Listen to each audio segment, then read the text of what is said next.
வீட்டில் திடீர்னு ஏதாவது ஸ்வீட்டாக சாப்பிட்ணுன்னு சொல்லிட்டாங்கங்க. அதனால் இருக்கிற கேரட்டு கொஞ்சம் ஒரு 2 ஸ்பூன் ஜவ்வரிசி வச்சு ஒரு பாயசம் பண்ணலாம் வாங்க. ஒரு பேனில் கொஞ்சமாக நெய் சேர்த்துட்டு துருகின கேரட்டை நல்லா வதக்கி எடுத்துக்கலாம்.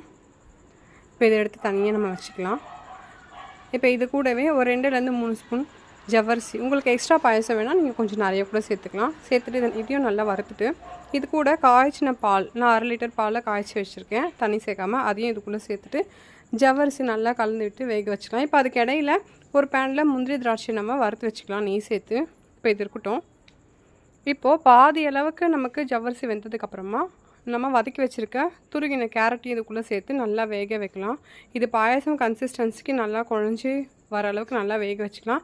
இப்போ இதோட சுகரும் ஏலக்காவும் தட்டி சேர்த்துருக்கேன். அது கூடவே நம்ம ஃப்ரை பண்ணி வச்சுருக்கிற முந்திரி திராட்சையும் சேர்த்துட்டு நல்லா கலந்து கொதிக்க விட்டு வேக வச்சு எடுத்தோம் அப்படின்னா சூப்பரான க்ரீமியான டேஸ்டியான அண்ட் ரொம்பவே ஹெல்த்தியான